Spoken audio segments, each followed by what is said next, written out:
आज मैथ्स का सोचें कि आपको मैथ्स कुछ बताता आ जाए तो मैथ में हम लोग इससे सभी बच्चे को अर्थमेटिक प्रोग्रेशन समांतर श्रेणी में काफ़ी प्रॉब्लम होता है। तो समांतर श्रेणी का आपको कुछ थ्योरी पोर्शन बता रहा हूँ, बाद में आपको मैं इसी चैनल पे क्या कराऊंगा तो BTBC का क्वेश्चन सॉल्यूशन भी दूंगा। चलिए तो कुछ AP के बारे में यानी अर्थमेटिक प्रोग्रेशन बारे में समझते हैं। हमको जानना है समांतर श्रेणी के बारे में।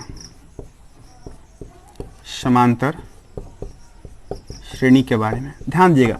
समांतर श्रेणी को इंग्लिश में अर्थमेटिक प्रोग्रेशन कहते हैं। क्या कहते हैं? अर्थमेटिक प्रोग्रेशन कहते हैं। इसको शॉर्ट में AP भी लिखते हैं। क्या लिखते हैं? AP। एकदम ध्यान समझिएगा हुआ कि समांतर श्रेणी को इंग्लिश में अर्थमेटिक प्रोग्रेशन कहते हैं, शॉर्ट में क्या लिखते हैं? AP। पहला बात करते हैं कि समांतर श्रेणी कहते किसको है। तो देखिए तो अधिकतर चीज का नाम में ही काम छिपा होता है। देखिए नाम में क्या है, तो नाम में इसका दो गो छिपा हुआ है। देखिए समान और आपका अंतर। क्या है? समान और अंतर। अर्थात क्या समझ है कि वैसन श्रेणी, क्या बोलेंगे? वैसा श्रेणी जिसके बीच का अंतर, जिसका बीच का अंतर क्या होता है? समान यानी बराबर होता है, उस श्रेणी को क्या कहते हैं? समांतर श्रेणी कहते हैं। क्या बोलेंगे?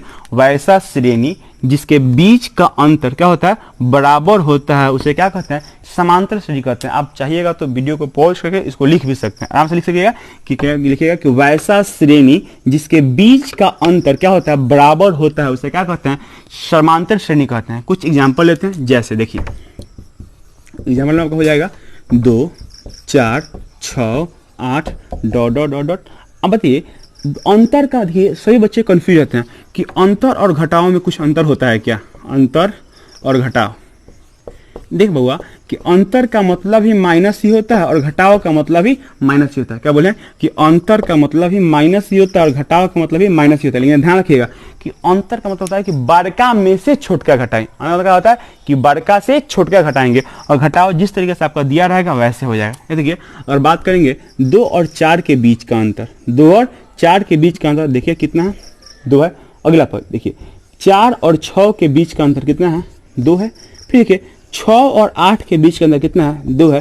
देखिए इसका बीच के अंदर कितना? 2। इसके बीच के अंदर भी 2, इसके बीच के अंदर 2। ठीक है, तो सभी जगह अंतर बराबर है, तो इसलिए जो आपका दिया हुआ जो है इकट्ठी में आपका AP में है। अगर अंतर बराबर नहीं होता तो AP में नहीं होता। आगे देखिए यहाँ देखते हैं, जैसे 1, 3, 5, 7 ... देखिए 1 और 3 के बीच के अंदर कितना है? 2 का। 3 और 5 के बीच का अंतर कितना है? 2 का। 5 और 7 के बीच का अंतर कितना है? 2 का। देखिए सभी का अंतर समान है, इसीलिए दिया गया श्रेणी क्या है? तो आपका AP में है। एक और एग्जांपल देखते हैं, देखिए लेते हैं 6, 10, 14, 18 ... देखिए 6 और 10 के बीच के अंदर कितना है होगा? तो 4 है। 10, 14 के बीच के अंदर कितना है होगा? तो 4 है। देखिए 14, 18 के बीच के अंदर कितना हुआ? तो 4 है। देखिए सभी का अंतर समान है, इसीलिए दिया गया श्रेणी क्या है? तो आपका AP। मिलते हैं अगले वीडियो में, तब तक के लिए जय हिंद।